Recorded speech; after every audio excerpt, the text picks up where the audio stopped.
good evening, and welcome to All Ports Motorsport Supercars NZ V8s. This is Tuesday night. We're up in the broadcasting lounge as we usually are. This is Doug and Shane. How are we going there, Shane? Yeah, good thanks, Doug. Bit of a rushed intro tonight as we've joined just at the end of quali, but yeah, we're here for the Paraflights 150 at Detroit, so looking to get into some good racing tonight. Awesome, awesome, and yeah, it's going to be a cool event. And I noticed earlier tonight I was talking to Sean McNamara, who's racing up in the Div 1 tonight. We're following the Div 2 boys around the circuits here.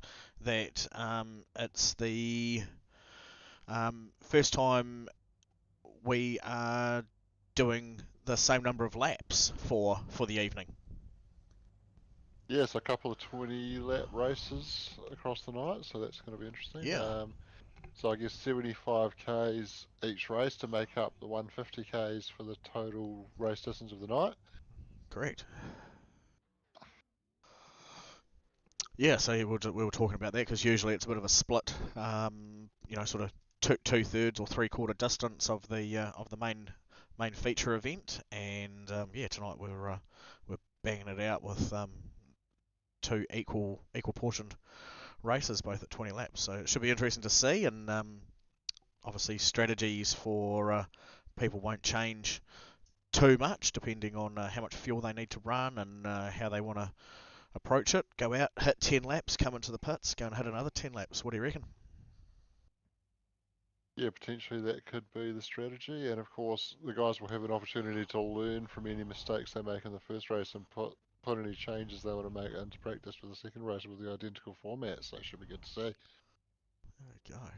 There's a quick look of the names on the ticker there. I'm not going to read them out because we're just a couple of seconds away from lights coming up, and this will be hugely exciting as the light goes green. So we're going to do our best to try and follow the battles as they happen. Yeah, and lights coming up now, roofs go up, and the lights are out and they're away. There's a slow starter about 4 rows back, but it's pretty even off the front row, and it's going to be Carl Nedler leading down into turn one. Peter Vanderberg slotting in behind Cole Taylor, looking to challenge Derek Lovegrove around the outside of two, and looks like he's managed to get the spot. A number of those misfit cars near the pointy end of the field, strongly represented tonight. Trent Bennett looking to go down the inside of Derek Lovegrove into three as Carl Nedler leads Peter Vanderberg through there.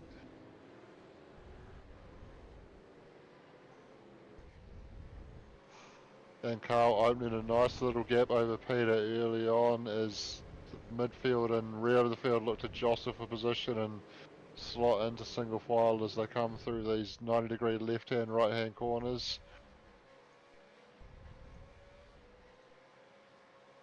Oh, there's a car around in the background. Looks like there might have been Shane Newlands involved in that. Sure is, yep.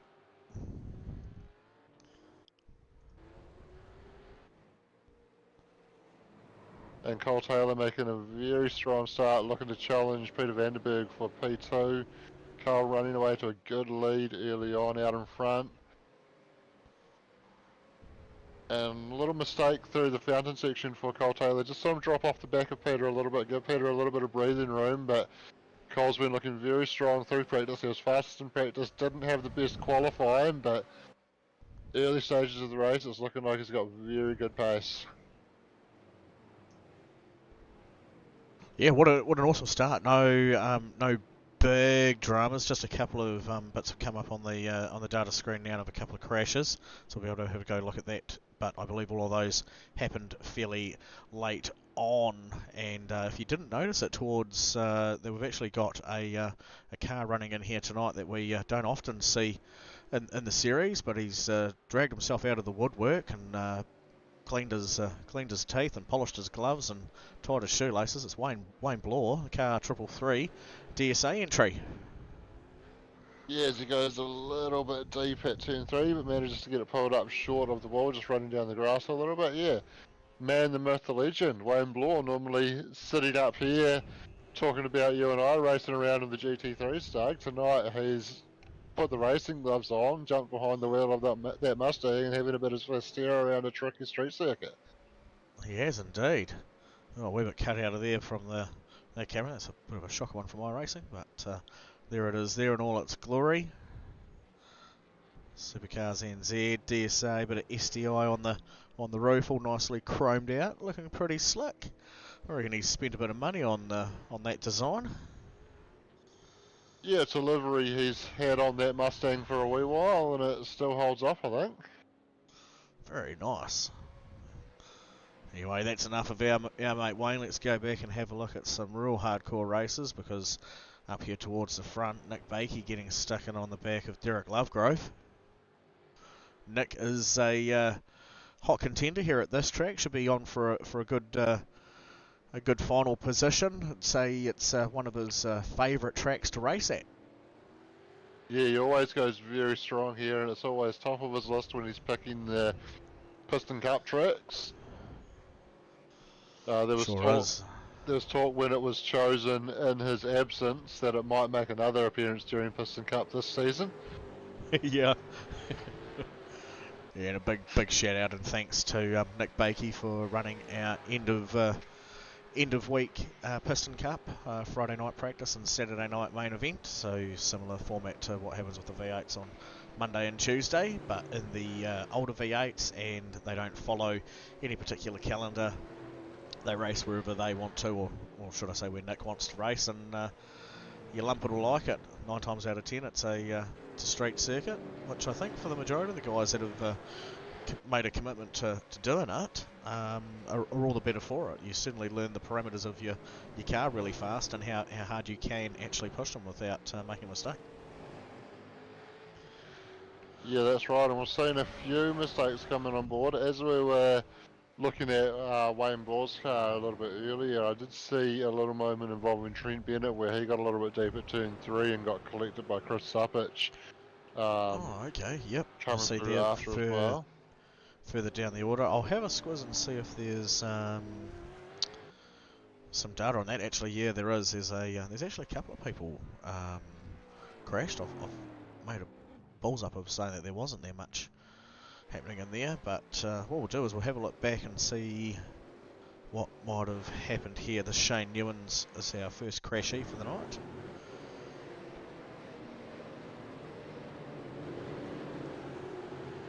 Oh yeah, Shane just gassing it up a little bit too much over the bump. Did a good job to recover that actually. Got on the brakes, got it all locked up, but kept it off the wall as a result. So that's actually quite a nice save. Dropped a few positions, but he's still out there. He's not going to need to make a pit stop, as he did cut across the nose of Wayne Bloor a little bit there, and then fired it down the inside of a passion car. So getting back on with it straight away. Oh, that got very interesting very quickly. Yeah, so there was another crash down there at the other corner, which looked like they were partially trying to avoid. So I'll have a look and see if this is part of this. This is on board with Simon Willis here. Oh yeah, Simon just throwing it over that curb, getting loose. And yeah, just a shame. The other two shame. came together. Yeah, just a shame in that passion car. We're trying to squeeze through there. It's got a little bit of a rub on, just a little bit unfortunate, I think. This is back towards the start of the race. Yep. Oh, deep on team, mate. Yeah, almost getting into the back of his teammate, ended up in the wall, and then just getting caught up with another car there on the way through. Yeah, and you said Chris Suppich might have been involved with something, so I've got some data here. We'll see if I think that was Chris Suppich that came through collecting Trent there. Oh, okay, rightio, yep. So, there we go. So that makes sense now. So Chris Suppich now running the Passion Motorsport livery there. I was expecting to see him in his all-gold car, but yes, I believe that's a new addition to their team from a week or so ago. So, yeah, nice stuff. See Passion Sim Racing back on board and still out there doing their things to support up-and-coming drivers. And looks like Chris has had quite a bit of an issue with that one, crawling around quite slowly. But nice hard racer, good stuff to see him out there, and he can certainly pedal it with the best. It was just unfortunate beginning to the race there. So put the chin up and carry on. Justin Allen, we've got another one here. Crash data. So Justin, part of the VSK team. And locking Whoa! rears down to D1 turn 3. NZ. Yeah, looked like a bit of compression locking, so might have been hitting those downshafts a bit hard trying to get it pulled up and just locked the rear axle and went around on him. Oh, here's not a good one that you want to see because he was sitting up there towards the front, but he's not now. Cole Taylor crash. Yeah, I had seen that data pop up. It gets a bit deep there, and I did go back and watch this on my screen as well. He just clips good side Oh, roll into the man. tyres. Ooh, that's a rough place to be parked as well. That's probably the smartest decision. And, yeah. And Oh, unfortunately, Bill no. Kilger's come around the corner and found him there. So Cole was doing exactly the right thing, just waiting it out, and Bill just getting a little bit wider than the rest of the guys coming through. Nothing that he did wrong, just running a little bit wide out of that corner and finding Cole Taylor there and couldn't avoid him. And yeah, Cole, massive damage after that, unfortunately. That's a real bugger to see there. So looking at the start of the sort of the front of the field again, as we're now into lap 6 of 20. Cal Nedler, VSK, Sim Sports, still doing this thing, pushing the field. I reckon this guy does pretty good. He's had a couple of good strong results here, so bring on next season for Carl. I reckon his name's going to be creeping up the points leaderboard, and he might be able to start knocking on the Div 1 door. Yeah, for sure. Carl loves his NASCAR. He's been very heavily involved in VSK's NASCAR league that they run, and the whole team has recently just come back on board running more consistently with us on Tuesday and Thursday nights, and good to see Yeah, Carl out there showing that he's got skills in another Ford Mustang out there in the yep, supercar. awesome stuff. Just back from him, Peter Vanderberg. He had his first experience with doing some broadcasting last Wednesday for the TCRs. I ran the technical side of it, and he jumped upstairs to do some commentary alongside myself, and we had the pleasure of having Sean McNamara, who was out there cutting laps for one of his first times in a long time in the TCR. And yeah, Pete did a very good job of that, so we might be looking at making a bit more of an appearance at doing some more streams for us. Just need to give him a little bit more technical training, and he should be away flying. Yeah, good stuff. Unfortunately, I haven't been able to catch that stream yet, so I might need to go back and have a look and see how he did. He did very. I'll blow a little trumpet. Did very well. So here we go. Derek Lovegrove still in third, no change for him, but Nick Bakey with that rocketing start up 3 spots is still putting the massive pressure on Derek Lovegrove. Derek not usually one to concede to pressure, and he's doing his best just to glide across there, blocking that for that last little bit of the straightaway. Nick just having to brake a little bit more just to make sure that he can make that corner entry and exit work for him. Just not enough of the draft of a run to make it work there again that time. Yes, so Nick showed the nose down into turn 3 there, but wasn't able to go late enough on the brakes to fire it down the inside. So Derek obviously looking very strong under brakes and not able to confidently send it down there and make a clean move. So just taking a bit more time. He'll try again in another lap, or he might try and find somewhere else to make the move. Yeah, it's sort of a bit of a tricky one, isn't it? Because he hasn't quite been close enough yet to make a decisive attack. And I feel if he were to come into the pits, it might not be enough to warrant in jumping that position, eh? Yeah, though at this point, 8 laps in, fair amount of load going into the tyres around here. They may be starting to go off, so maybe getting towards that point where an undercut could be possible. Oh, there we go. He's got to dodge the lane there. There we go. So Peter Vanderberg actually one of the first ones to jump under official racing terms. So that's him just ahead of Nick Bakey as they come down through pit lane there. Let's have a squiz. What else is happening out there? So Daniel Johnson, he's coming as well. Quinn Wilson, have a quick talk about this gentleman here as we see him doing the shoey. Quinn Wilson, he is part of the. You probably know a wee bit more. I think you've got the details, but he's part of our weekly sponsorship of Paraflights Queenstown. Would you give people a bit of a rundown what that is? Yeah, so Queenstown Paraflights. So as the name suggests, they're based in Queenstown, and what they offer is a parasurfing experience. So they've got a boat out there on the lake. They'll tow you along, and you can go flying with a parachute attached to you, being pulled along by a boat. So if that sounds like your idea of a bit of fun while you're down in Queensland, hit them up and check them out. That's pretty cool. Do you reckon you could do you reckon you'll be able to do the classic, New Zealand mince and cheese or steak and cheese pie while you're up there as well, and sink a spates out of a shoey like Quinn's doing there? Well, I think Quinn would have to answer that question for you, whether it's allowed on the boat or not. Oh, look at that! Someone's been leaving smoke traps further ahead, and what I can say is one of them is our offsider co-sider extraordinaire of Wayne Bloor, and the other one, which I think was just ahead of Caleb there, was of Quinn, was Caleb at Beecroft. So let's go and have a wee giggle at what Wayne's done to himself.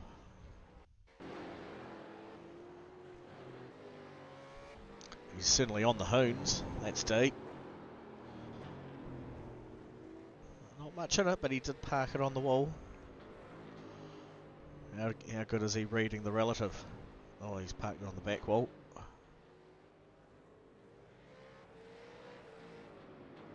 Oh, was he stuck on the wall here? Oh no! I was going to say the tyres actually got held up there.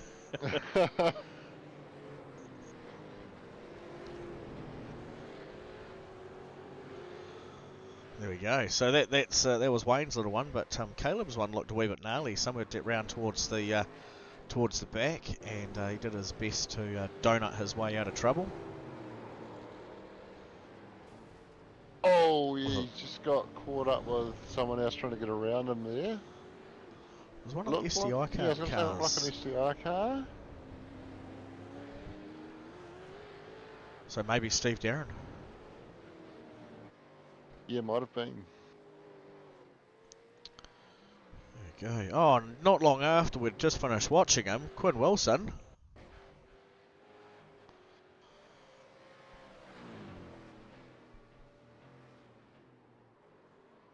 Oh, yeah, rear locking down into 10-7, fires the tyres, gets straight back out there.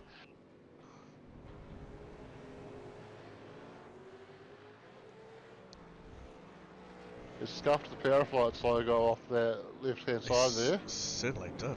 But do you know what he didn't do? He didn't bother about coming into the pits for any repairs. He's still going lap 11 out of 20. Oh, beyond that halfway mark, I'd certainly be thinking about getting in for a fast repair and a new set of tyres by now, but he's pushing on. Maybe wants to make that second stint on the second set of tyres a bit shorter. Yeah. Maybe a straight car would go faster. He's only missing a bonnet, right? That's right. And about 3 litres of paint. Yeah, well, I might be saving on some weight there, actually. Could be a good strategy. Luke Bradley, Jack Daniels racing there. He's up a whopping 25 spots into P2. Must be that lucky number 49 on the car.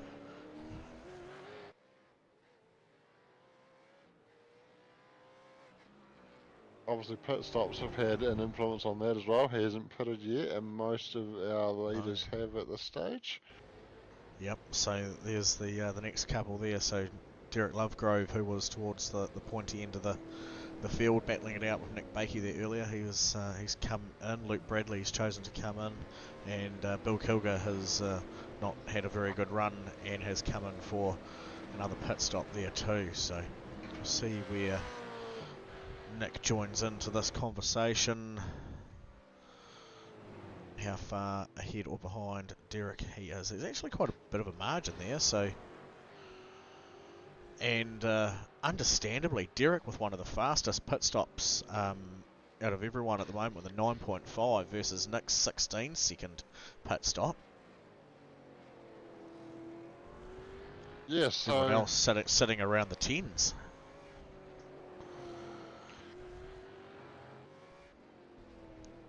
yeah, that's really interesting. So Nick may be starting out with a bit less fuel and trying to save some weight there, and it's cost him time sitting in the pit lane. So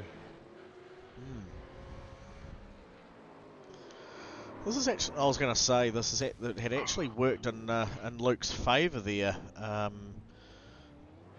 He's come out of the pits, even though I was saying that he was down in second spot, in second spot before. He's sitting there in P11, up 16 from where he started. So not a bad run from him, but cold tyres just catching him out under that braking point, and then just unfortunately getting a whack in the side from Wayne Van Biljon there from Team VSK also. yeah, and Wayne's car was already looking a bit second-hand, so he had obviously been involved in something else as well prior to that. Yeah. Jared Eccleston here doing a good job, up 9 into 9th, chasing down Trent Bennett ahead of him, and Jared keeping it pretty solid at the moment. He's done his pit stop and he's looking pretty good. Well done, Jared. Quinn hasn't stopped, and he looks about the last one out on track that hasn't. So currently sitting in P4, but yet to make that stop. So I imagine he'll drop down somewhere into about probably P15 after that, which probably won't be too far away from where he started.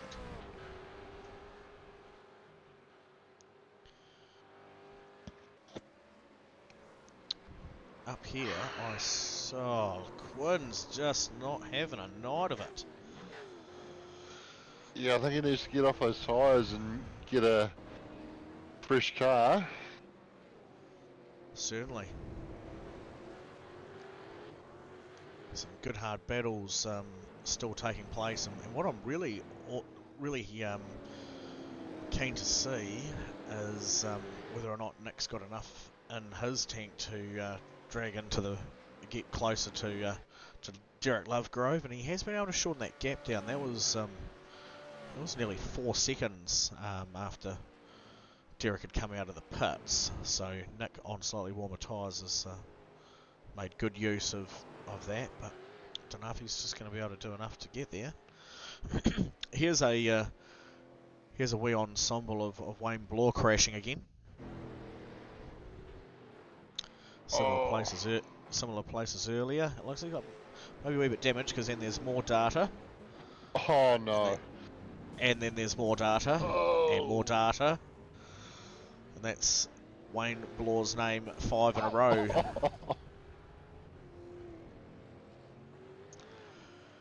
And then he's towed back to pits. He did. So yeah, Wayne back out there now. He sat there for a couple of minutes, and well, it did its thing after towing, and yeah, still out there, can't it? So there we go. We got on live stream. We got it.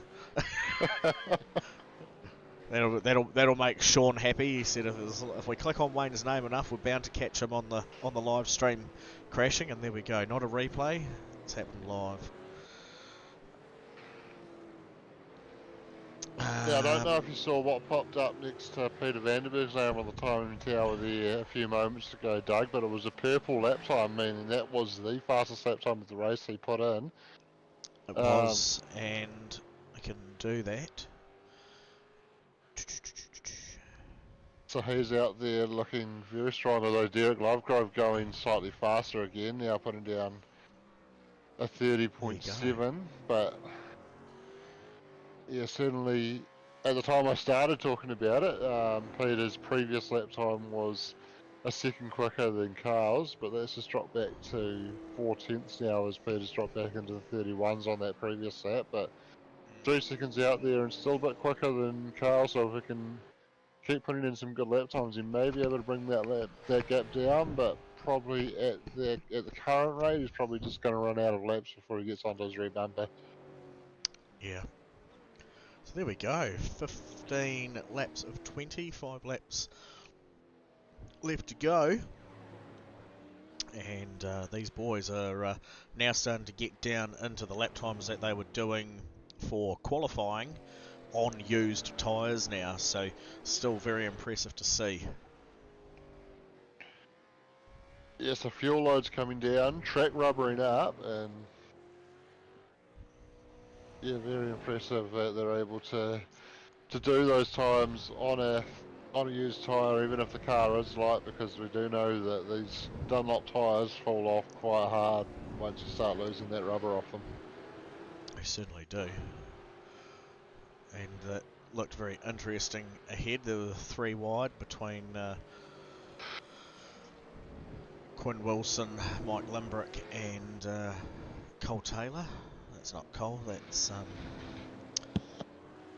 Justin, just out of sequence there, so doing enough to get out of the boys' way. On the old chitty chat, we've had a person called Scott from eSports saying, does Div 1 get broadcast also? Unfortunately not tonight, so what we do is we alternate week from week. So this week it's Div 2 and next week it's Div 1 again.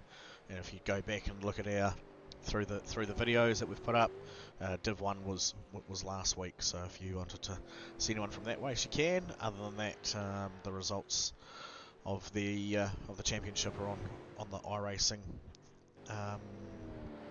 iRacing app, and we get a screenshot or a points update on that once a week, roughly from Sean. So if you're following anyone in particular, let us know. We might be able to give you a heads up on how they're getting on across the way. Other than that, join us here for Div 2. These guys are rocking around just as good.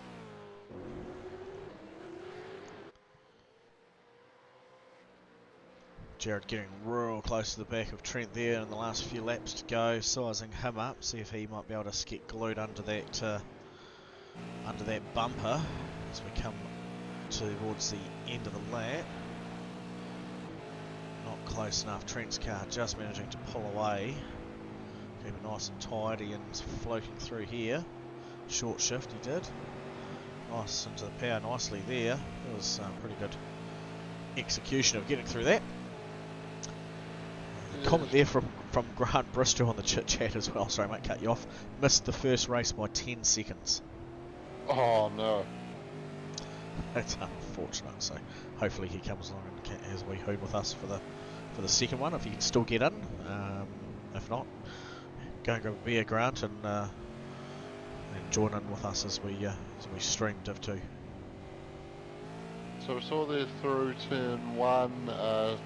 Trent just pulled away through turn 1, and then you saw Jared get the better exit out of 2. So what Jared did there was he sacrificed that little bit of corner speed through 1 to open up turn 2, and that gave him the better run off turn 2 and down the straight. There's a bit of a wobble there though, but certainly getting close again. Oh, but just goes deep, finds the wall, just pushing a little bit too hard to try and close that gap up and finding the wall, and now he'll be looking to hold off Steve Darren from behind with a damaged car there. Oh, that was a bit of a bugger.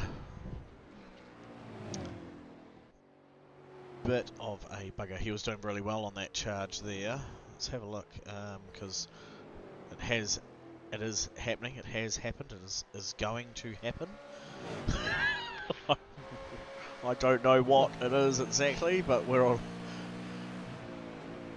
It could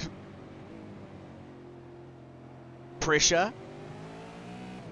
Yeah, Nick Bakey looking really strong, showing great pace relative to Derek Lovegrove at the moment. Nick still lapping on the 30s, so he was the quickest guy on the last lap with a 30.88. Just 2 100ths off his fastest time of a 30.86, and putting tons of pressure on Derek Lovegrove, who was in the mid 31s on that previous lap. So couple of laps to go after this one, and Nick's pretty keen to try and find a way past before the end of the race and get onto that podium. Oh, it's getting dicey. And the thing that I like about Nick there is as well, like he knows this track so well that even though Derek was a bit loose, he realised, well, if I go and fire it down the inside of here, it's probably going to compromise us both. That he probably could have had half a sniff, but it could have been to the detriment of both of those drivers. So he's done a really good job of reading that and just hanging back and thinking, well, we've got a couple of laps left to do it. Putting the pressure on him, he might make a bit more of a mistake, and there'll be an easier spot to get by him. And that got it tucked in nicely to the apex of turn 1. He was a fair bit tighter to that apex than Derek was, so this could be his chance. He's got a bit of a run, he's in the draft, he's going to show the nose, he's going to fire it down the inside. Can he get the job done? Locking up on the rear brakes, Derek able to hold on the outside. Nick's going to have the inside again for turn 4 though. They disappear behind the bridge. They come out side by side, and Nick just having to delay that application on the throttle, and Derek able to just pull away on the outside. So Nick not quite able to get the job done. Derek was able to live on the outside, but Nick making his intentions clear, showing Derek, I'm here, I want to get past, I'm going to have a go. And nice respect shown from both drivers as well, giving each other just enough racing room and being nice and clean coming through those corners. So great racemanship there from both those guys. I'm sure Nick, as much as he's chewing on his the end of his tongue wanting to get by, is probably very grateful that he's racing along someone like Derek, who is actually allowing him to race, and that's what we like to see here at Supercars NZ. Yeah, Nick's always a hard racer, but he prides himself on clean racing as well, and you saw that there. He had a big dive and was firm in his desire to get past, but gave the space that needed to be given on the outside there, and did a good job of making sure both guys got through the corner cleanly. He gets a big run through 1. He's going to be right under the wing through 2, and he's going to tuck into that draft out onto the back straight. This could be an even better chance. Derek's going to defend the inside line. Nick wants the inside. He's going to force it into the little gap that Derek left. Derek goes a little later under brakes, so Nick just having to brake super in that tight line. But Derek finds the tyres. That's going to give Nick his opportunity, and Nick finds his way through and controls the apex down into turn 4. Now it's just about holding him off for the rest of that final lap. Yeah, it's certainly not over yet. So we are under white flag conditions, and there he is. He's having a look. He had a look alright, but wasn't quite able to get down there. Well done, Nick. That was a brilliant move. Couple more corners to go for you, and Derek is still charging, still showing that speed through the drafting section to try and close it on that rear bumper. Jion Nzs is coming into the last couple of corners now. Very good. I was just about to get to him. So what an absolute charge of a race. I won't say it too soon because let's give Carl the credit as he comes across the final corner, across the finish line. But there he is. That's P1. There's P2. Peter Vanderberg doing an absolute stonker to bring that back in towards the end, a 1.8 second gap, and Nick Bakey over Derek Lovegrove for P3 and 4, and they Nick bringing it back up to go and do the old shakars out the window. So thank you to Derek for that awesome racing.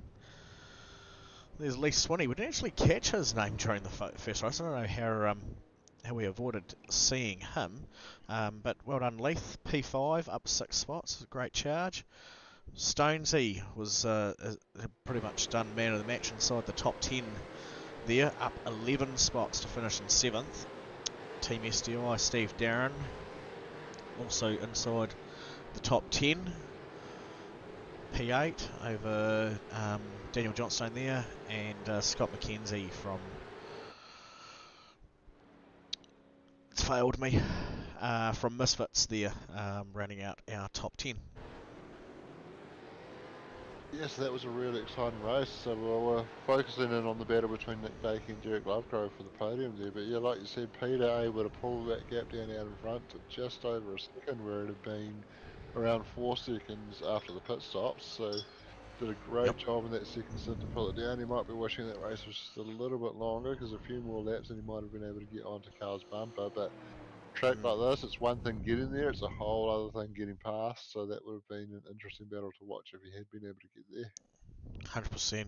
So, wow, that was awesome. That was a really cool battle to stay and watch there towards the end. I hope you guys at home enjoyed watching that one, and we'll be able to see how spicy that gets off the start of the race for our second race coming up shortly, as the boys have a 5-minute warm up to go and test anything that they want to test, um, make some changes, try and improve their car from how it felt during that last 20 laps before they walk into the next one.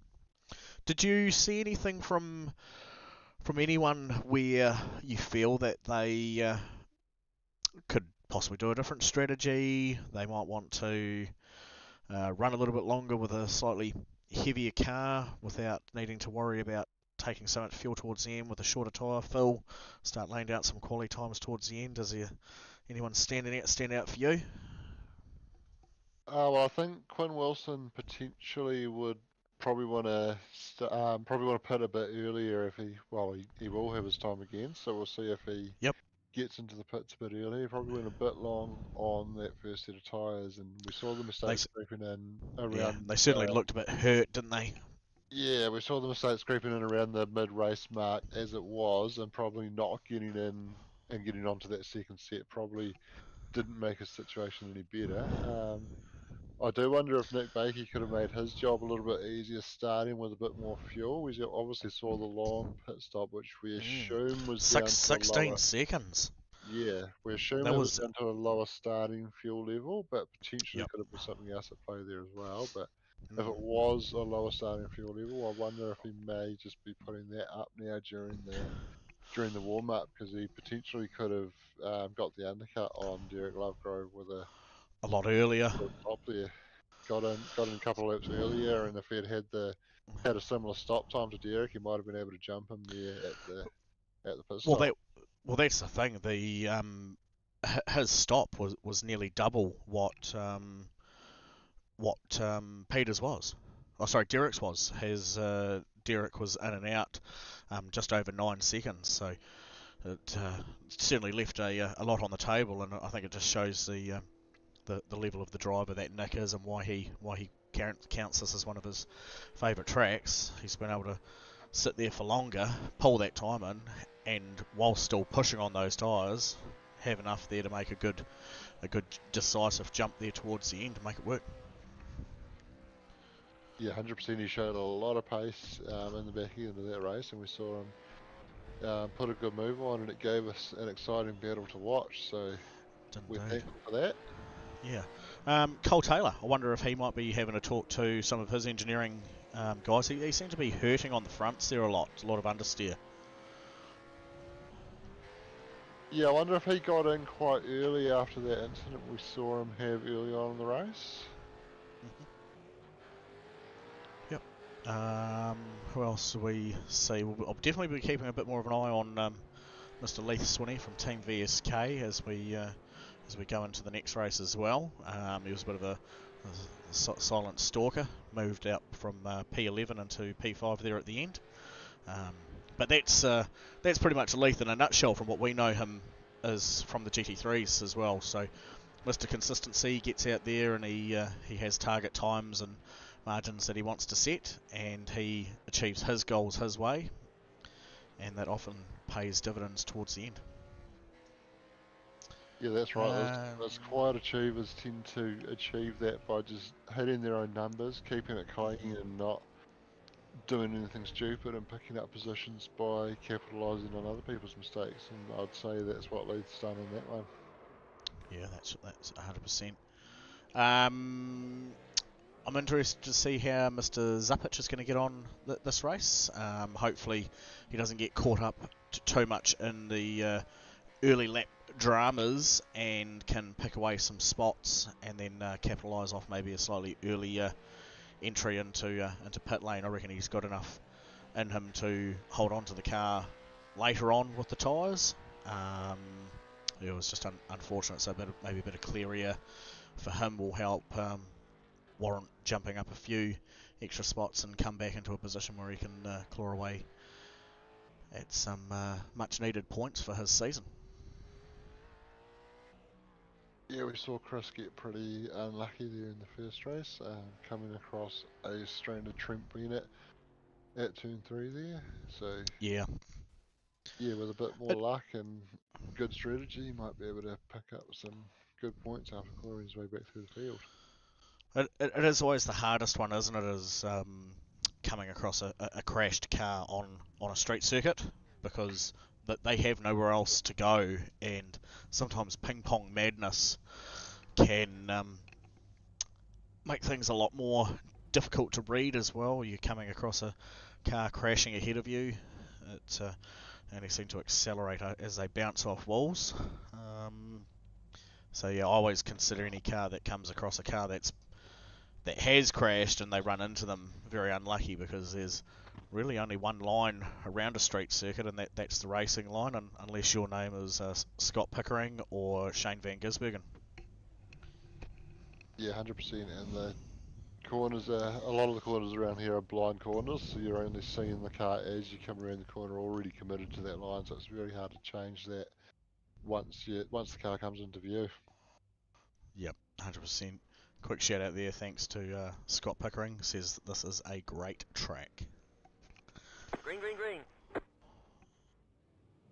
So they're away, and Nick gets a flyer off the second row. He's already up to P2, challenging for the lead. Can he go around the outside? He's going to hold it in there and get the inside for turn 2, but just not able to carry the momentum through there. Iceman Peter Vanderberg getting the momentum around the outside.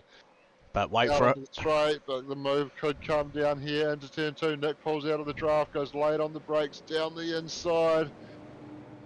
And he's able to get the move done, get clear here by the exit, and there's a bit of jostling going on in the background as well. Passion car firing into the wall on driver's right there. Misfits car with some damage to the front end. Wayne got through. It's all good. Wayne got through. DSA car finally gets some luck. That's it. But here he is, the man, the myth, the legend. We talked him up all last race, but he's crept out 2 spots off the gunner and straight into P1. But he has got, as you so rightly called him before, Iceman, Peter Vanderberg, very level-headed, very cool, calm, collected driver. And we saw him not finish too far away from P1 in the first race. So this is Nick's charge. This is his one to lose, as it would be. So Carl Nedler, P1 from the last race, just down 3 spots there into P4, and he's now going to have to work hard to be able to get past Derek Lovegrove, who did such a mighty fine job of holding up Nick Bakey until the very end there. Leith Swinney, bit of a poor start, down 3 into P8 as he comes across the line. Yes, the SK might be putting on a bit of a start practice session during the week, I think, because 2 of their guys knocked it away very well at the start of that one. Wayne Bloor taking some pressure from behind there.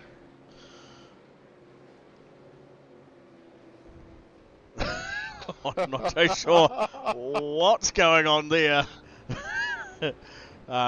Maybe Wayne wasn't too happy about something. I'm not too sure, but that was some mighty fine racing. And here's Rob Higgins and his Monster Energy Nitro Circus Rainbow Flamboyant thing going on there. Always love seeing Rob's liveries. They're just so cool. And I'll happily say that about it being on a Mustang as well. They're neat. Not as neat as is it? I know that's Daniel's one still. Oh, we've got a big pile up here. Oh, we have. With quite Looks a few like a VSK Carnedal, Leith Swinney. So we're going to have a look at that in a second, because that was a monstrous pile up. But that ruined my lead-in, so I'm going to go back to that. So Rob Higgins, awesome livery on that car, and I'll happily say that about a Mustang, but it's not quite the same as this one here, which is Daniel Johnson's one. Oh no, that's right, he's driving a Mustang down, not a Commodore, so we won't talk about him too much. So we'll find where his old man is on track. There it is, Andrew Johnson Racing. He's limping. He's certainly not on race pace there. He's actually already been into the pits as well. Does he look bruised, or is it just me? Oh, I can't see any damage on that car. It just looked like the right rear tyre was, I don't know, it's right, maybe just the camera angle. So anyway, we'll jump back up towards the front. Enough chitter chatter about that kind of garbage. Parity's certainly gone out the window for this weekend, as we've got 3 Fords at the front. Nick, Pete and Derek doing their thing. Steve Darren up 4 spots. Come on, Steve.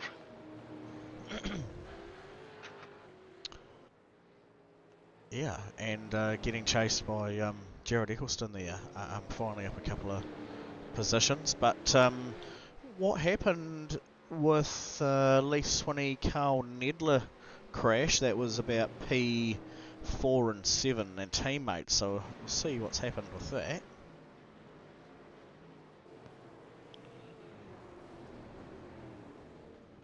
Oh, bounced across the track into one another, so maybe Carl involved in something. Maybe this? No, that was after. There's Cole Taylor around as well. So this is Cole.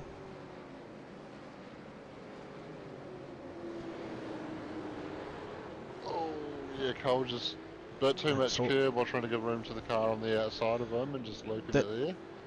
That's all Cole, so doesn't capture what happens up here.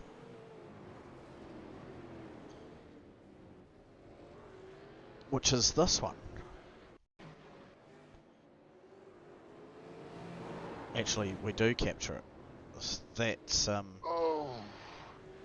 2 cars into one. It didn't quite work out. So, not too sure what's happened to Mr. Bristow, but he's pulled the pin on racing. So he said, "No go, team." Sitting back with the Jim Beam, watching the stream, and listening to the sultric tones of Doug Bickley. Thanks, Grant.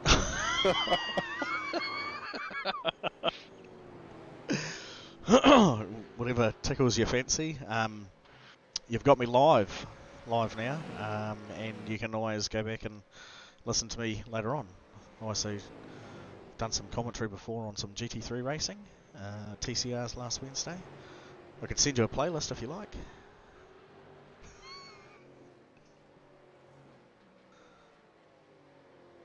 You find me on Only Flannels. Only Flannels? Oh, it's my favourite shirt. Okay.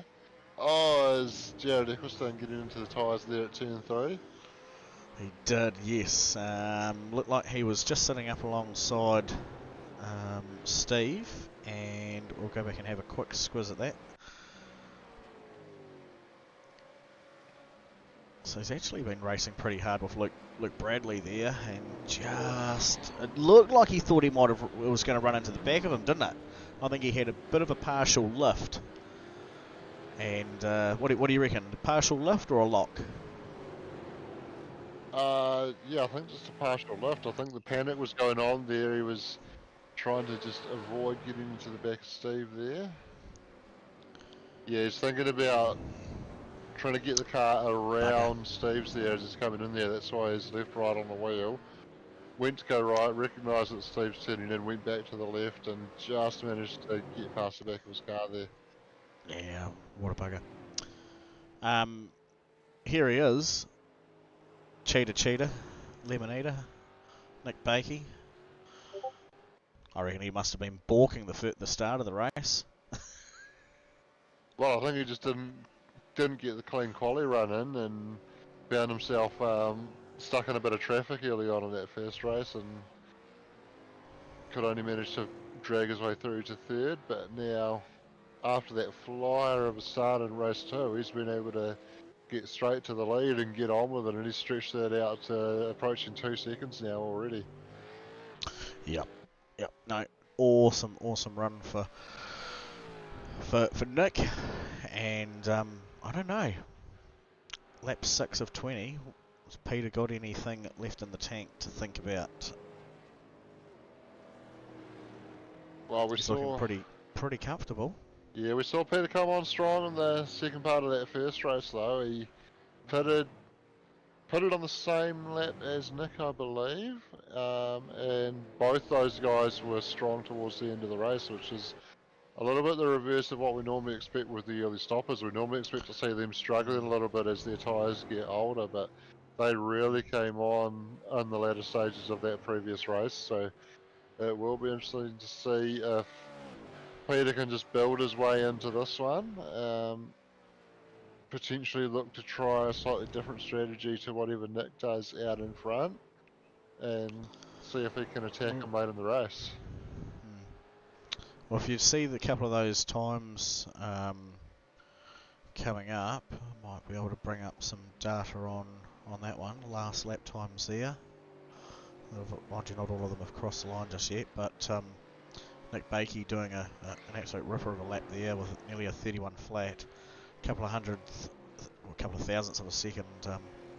Peter Vanderberg up there from that. So Derek Lovegrove sitting just in behind him, doing more at slowly chipping away at Peter's time as to what Peter is chipping away at Nick's and from first.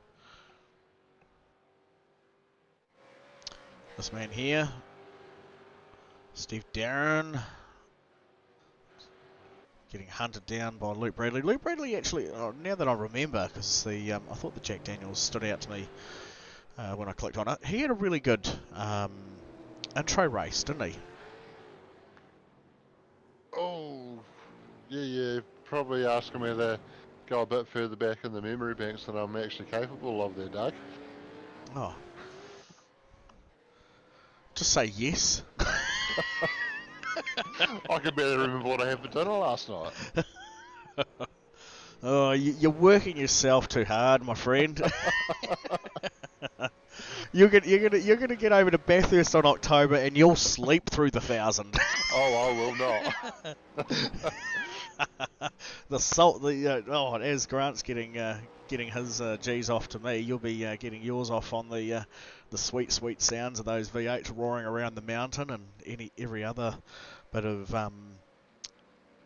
car that they have as displays earlier on in the week there as well. So that's going to be a ripper of a thing.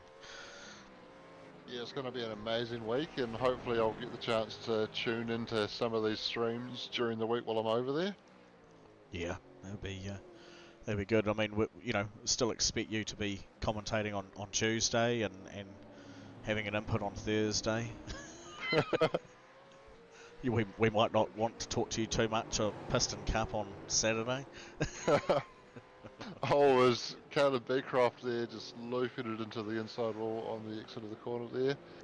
Yep, and he's found his racing mate. Wayne Blaw's managed to get back in behind him again, so we'll see what happens when he makes the pass this time. Does a bit of switch back, the same as he did.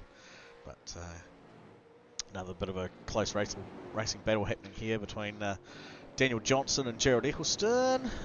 Jared giving Daniel a wee courtesy rub through there. It's interesting to see how some cars have slightly different trajectories and runs and where they brake and where they hold speed coming through corners. Yeah, there's a few different methodologies to getting these cars through a corner quickly. You can take the Craig Lowndes style, as Colt Taylor just slips up the inside of Jared Eccleston there. Yeah, you can take the Craig Lowndes style where you turn it in early, carry a lot of speed through the corner and allow the car to rotate through the mid-corner and then exit out, or you can take what's probably considered the more traditional line for these cars where you slow it down more on the entry, turn it harder later in the corner and then get the straight exit out of the corner to get the good run down the straight. So couple of different options there to how you can get good times out of it, and we do see a few, I guess, sub-variations of those as well going on out there, so definitely more than one way to skin a cat. There is, and Luke Bradley's trying to work out which cat he's got in front of him at the moment, and he's got the cool-headed one of Steve Darren. That was a beautiful segue, Doug. I hope Grant liked it. I'm sure he did. Hopefully not too much. Hopefully you're still with us, Grant. There we go. Hey, there was a good bit of run there from Luke, and he's managed to pull that up nicely coming up to the line there. So probably won't pick up any speeding in pit lane penalties. Just overshot of the box. Just having to engage reverse and back up there. He managed to get onto that pretty quickly, so not losing too much time, but it's those valuable seconds that you don't want to use any more than you need to, and yeah, you just have to take that little bit of extra time to engage reverse, back up, and get the pit stop done before you can get going again. Yeah. What I was going to... wow. It is a bump there as well. Like, those cars, you see them getting loose, and they do. And even in the GT3s, it's an absolute wildly insane corner trying to come through there with any amount of pace on the car. So seeing the Jack Daniels and DSA car do that is nothing unnatural. I'm hoping Luke doesn't crash here again. No, he's done well. He's pulled his braking points back a little bit more from where he was last time. Might have been a wee bit more pressurised after coming out of the pits last time. So there's a few cars towards the front that haven't pitted yet, and then from about P7 down have stopped. So as we just over the halfway point there, we'll see a few more of those names come in, like we have Steve Darren and Cole Taylor. Yeah, and Peter Vanderberg's made that pit stop already as well, putting on lap 9. So we'll see if he's able to use any undercut to close the gap down to Nick Baker, and then potentially with warm tyres while Nick's still getting his up to temperature, he could be able to close the gap even more and maybe put a bit of a challenge on. 100%. What else? What other the names we got hovering around down here? Let's have a check in and see what Mr. Zuppich is up to. Down the order a wee bit, keeping it clean mostly. Had quite a lengthy pit stop time though, 36 seconds, so something didn't quite go his way during that one. Yeah, that sounds like it's in the vicinity of maybe a speeding in pit lane penalty. Could be. Detriot Lovegrove crash. So hopefully this is nothing too major.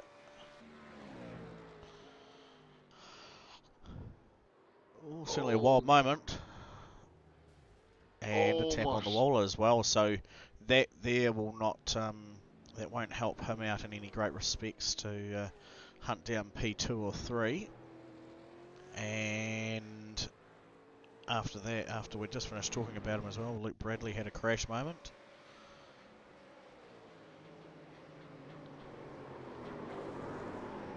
It's a horrible place to crash. I hate it there. Yeah, Nick Baker's just made his stop and getting back out on track, and as he's getting up to speed, Peter Vanderberg coming through behind, and he's sitting 3.5 seconds back now. So Nick's had a very good run through that pit stop phase and able to extend his lead over Peter Vanderberg. Yeah, well, I think the to Nick's benefit this time round was he actually did a decent pit stop time, so he's just a fraction under a 10-second stop, which is pretty much on the money with everyone else. Derek actually having one of the fastest times out there at the moment, which must have been pretty much straight on the stop line, 8.87 seconds. Wow.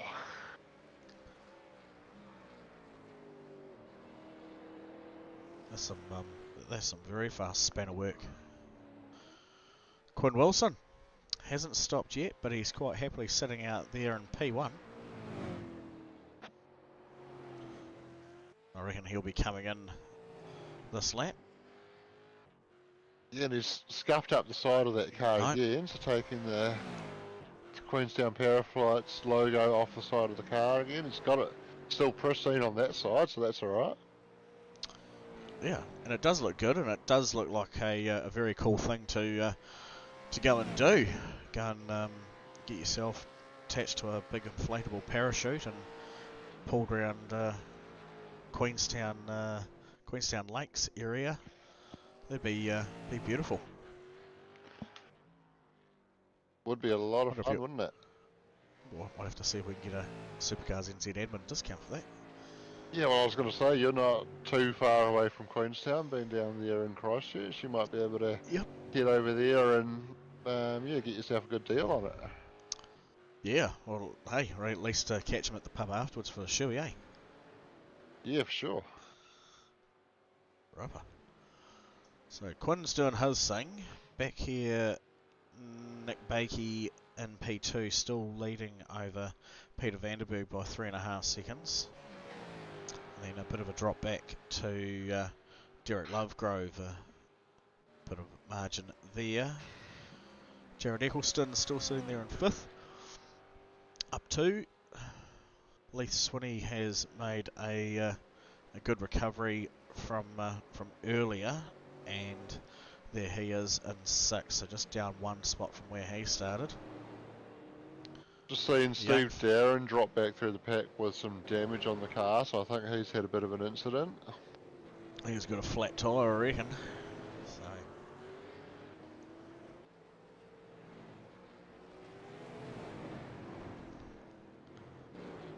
He's certainly lost a handful of spots since I've been keeping an eye on him. yep, and there's going to be a few more go by there as well. So Trent Bennett and Daniel Johnson both making their way by, and Carl Nedler, looking like he might have wanted to go. Steve coming in to get a fast repair and get back out there and do his thing. That's unlucky for Steve. He was having a good race. So, couple of good. There could be a good bit of battle to keep an eye on here between Lee Swinney, Luke Bradley, and Cole Taylor.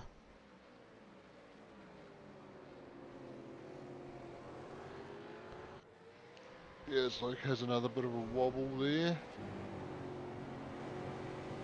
Cole, we saw how quick he was in practice, we saw how strong he was early in the first race before he had that incident. And on the recovery now here in race 2 and looking to see if he can pick up a spot. Ooh. Just going deep there. Out onto the back straight. Asked it just a little bit too early, didn't he? Yeah, he did. Just ran a bit wide through the mid corner and had to delay that throttle input. Luke's certainly working his tyres very, very hard at the moment. He's desperate to get another position to his name, and Lee Swinney ahead of him looks like the possible candidate for that. Lo and behold, even though Cole made a little mistake, there he is, right there. And Luke just rubbing the wall there between 12 and 13 and getting loose on the exit of 13 as well. That can give Cole half a sniff. He's going to want to try and set it up through turns 1 and 10, get right under that rear wing as he does close right up under braking. Not using the curve there through turn 2, Cole, as he might have just given the wall a little bit of a rub on the exit there, but looking to tuck into the slipstream. Does he look to fire it down the inside? He shows the nose, just tucks back in behind.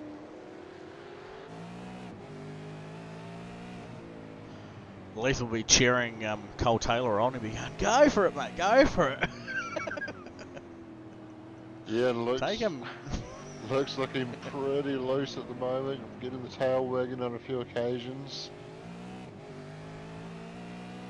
But getting it turned into turn 6 really well there and able to get a decent exit, but Cole's still right there, probably not close enough to try and fire it down the inside here. It's a tricky spot to try and go too wide even if you do get it down there cleanly. Yeah, those tyres come up hard and fast and shorten up that very quickly. Both of them doing the tail dance. This is where Cole brought him in last time as well. thought he was going to look to fire it down the inside of 11 there. That was going to be a big bold move if he did go for it. But he is taking that early turn and approach on a few of the corners as well. I wonder if that's... Oh. I wonder if the early turn in is a tactic that he's taking just to show that nose to Luke on the turn into the corners and make him a bit more aware that he's there, try and distract him a little bit in the mirrors. But Luke able to get on with it and push on more towards the rear bumper of Leith Swinney here now. Leith aggressively breaking that toe, but Luke throws it down the inside. Does he get it pulled up? He does, and that's a nice move there. It was very, very impressive. Great bit of driving. I'm wondering if both of them charging as hard as they are, whether Luke's going to come unstuck. But he seems to be doing just enough to hang on to this wild machine at the moment. Still 4 laps to go, and we know that Leith drives to a number, so even though he's got a bit of pressure happening at the moment, he's certainly not going to give it away easy. And Cole makes a late move there, and has he done enough to bring it up? He has. I reckon Leith gave that a wee bit to him, thought it might have been that's a bit too close for comfort under brakes. And the inside wheel pinching there was probably true testament to that. Nice, clean, fun, hard racing here at Allports Motorsport Supercars NZ Div 2 V8s. Yes, so getting down to the dying laps now. Quinn Wilson has just finally taken his pit stop. I wonder if he's a bit more used to the GT3 way of doing things, where those tyres do tend to hang on quite well. So I've seen a lot of guys in the GT3 series pitting as late as they can possibly get away with in those and he's races. certainly come out right in the thick of it and right in a good battle position. So if he can do enough to bring his tyres up, he might be able to do some good to jump Luke here towards the end and get himself up into the top 5, and that'll be probably one of Quinn's best finishes in the V8s so far this season, and an awesome one to do it on your week with Paraflights. Cole's found the Queenstown. tyres there. He did. That's why I paused to giggle a little bit. Sorry, Cole. Worked it just a bit too hard. Yeah, so he was keen to crack on with Under, it. Under. Boom. Oh, yeah, just couldn't get that car to turn. Front tyres going off a little bit. Maybe needed to wind that brake bias just a little bit rearwards to get the rear turn there, but yeah, ultimately just understeering into the tyres there. Yeah. And Quinn is looking strong on those fresh tyres already, getting under the rear wing of Luke Bradley, so we could see a late change for position here for P5. Well, so this is literally now 1 lap of that tyre coming up to 10, with 2 laps left on the ticker. As Luke's rubbed on the wall, it put the handbrake on.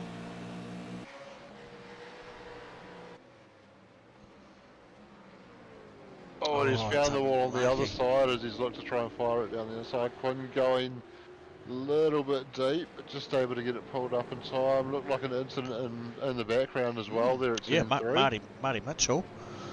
We'll have a look at that. But there, look at that. That's Quinn's done enough to make that stick. Oh, and there's another Passion livery car facing the wrong way. We'll have a quick squiz and see what happened to Marty down the bottom here, just ahead of Jared Eccleston, but out of sequence. Okay, yep. Maybe just not concentrating and looking in the mirror, seeing a few of the lead bunch guys coming through and braking a little bit later, but trying to be courteous at the same time. Andrew Upton, I think he's the other car I saw facing the wrong way up here. Glowed. Oh, big tap. Carl Nedler crash after that. So it's just ahead of Marty Mitchell's one. So he's found the oil and decided to go for a wee wee look-see over there, as teammate Wayne Van Biljon has managed to crawl on by him. But this is where it's at, lap 19, and no, you're not mistaken. Wayne Bloor hasn't suddenly jumped to the lead ahead of Nick Bakey.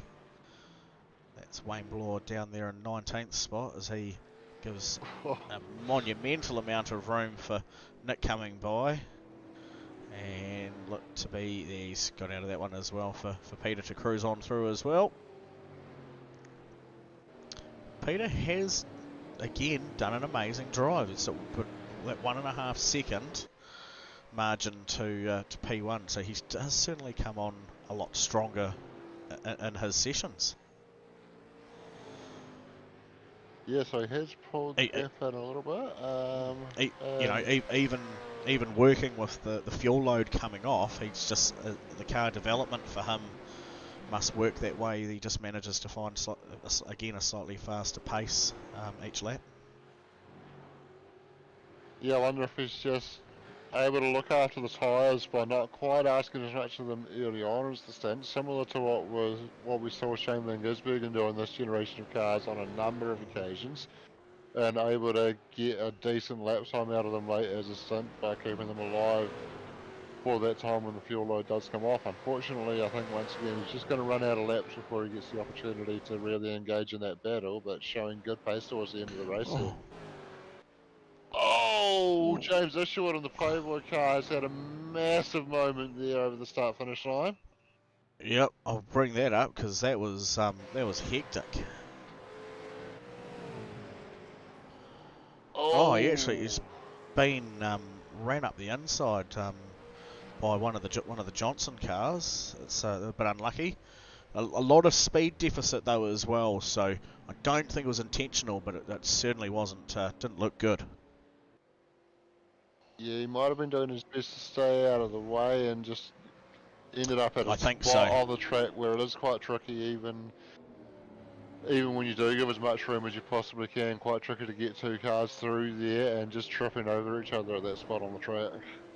Yeah, James still crawling around there with a severely beaten up Playboy Mustang there, but we've just missed the end of the race. Yeah, I was going to say, there he is, Nick Bakey, P1. Sorry, we didn't get you across the line. Peter Vanderberg in P2, Derek Lovegrove in P3, Jared Eccleston coming across the line there. Now. So great run there by Stonesy. Quinn Wilson had a great run as well.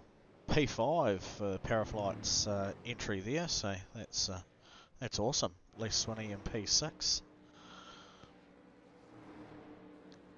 Oh, still happening as they cross the line. Luke Bradley in 7, Scott McKenzie 8, Cole Taylor 9, and Daniel Johnson there rounding out the P10 as cars are still trying to dive and avoid each other. This is how most people celebrate finishing up on a street circuit, is by destroying whatever's left of the car and the tyres.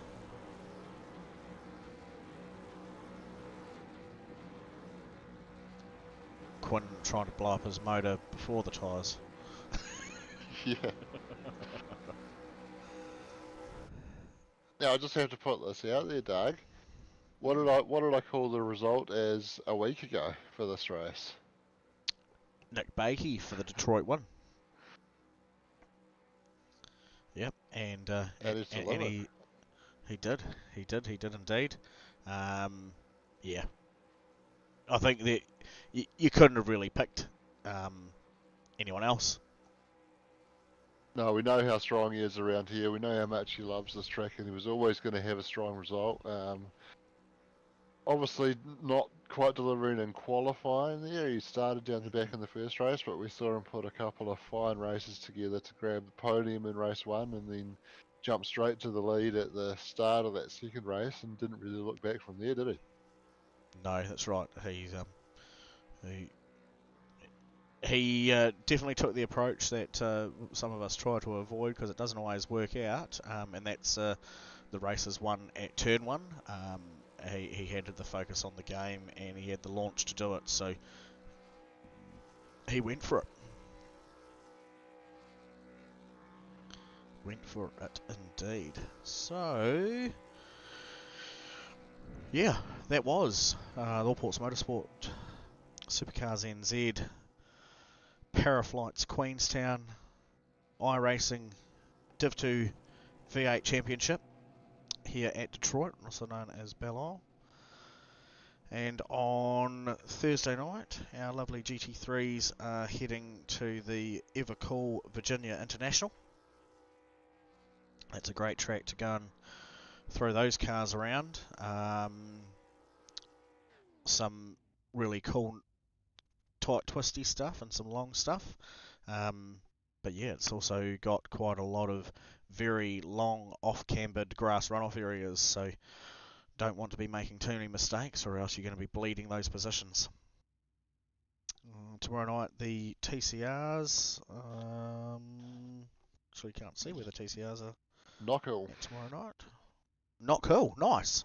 That'll be that'll be a good one. I don't think I'm going to be around for that one, and I'm actually not even going to be there on Thursday night due to late finish. So I'll be I'll probably jump up in the broadcasting lounge and have a beer. I'm not finishing until 8 o'clock that evening, and then I believe is it this weekend? Yes.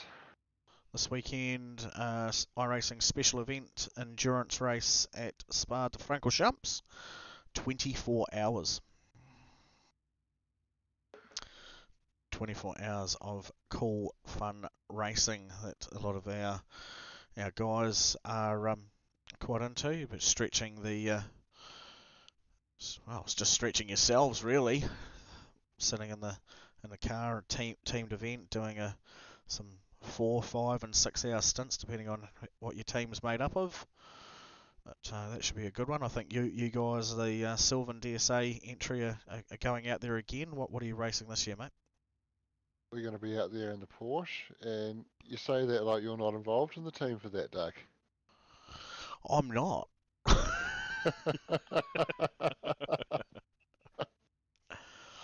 No, I did you not get the message? I hope you've got enough people. Yeah, no, I unfortunately that can't happen for me this year. Even though I'm off, but I will be around and checking in with teams where I can. But no wheel time for me this season, unfortunately. So I do genuinely hope you have a fourth driver, or else you'll be putting the message out. Yeah, we might be putting the message out because this is actually news to me. You actually didn't get my message. No. Oh, shivers. Oh, there we go, on live stream and everything. Awkward conversations are happening there. So, all right, no, that's cool. We'll talk about that after. But you might be a team of 3. Might be. That'll certainly put a bit of stretch on. It sure will. We'll see what we can make happen. We'll see who's around at Supercars NZ that's got the weekend available. Yeah, I'm sure we'll find someone. Dragons. Go and get that other guy that you used at that other track, the roads, the old airfield one for that other 24. Old airfield one. Yeah, who was it? The other endurance race. Start of the year. Oh, Daytona. That one. That was Dane. It was Dane. It was Dane. Ah. There you go. Might be Dane. Might be. Oh, good. Oh, that's all cool though. I know there are some boys across at Supercars NZ that are half interested in making something work. So I'm sure there'll be a few others that might be able to put their hand up to give you a hand with that. Anyway, that's been the V8s for the Tuesday night, Div 2 here at Detroit, and we will catch you guys later on. Thank you very much.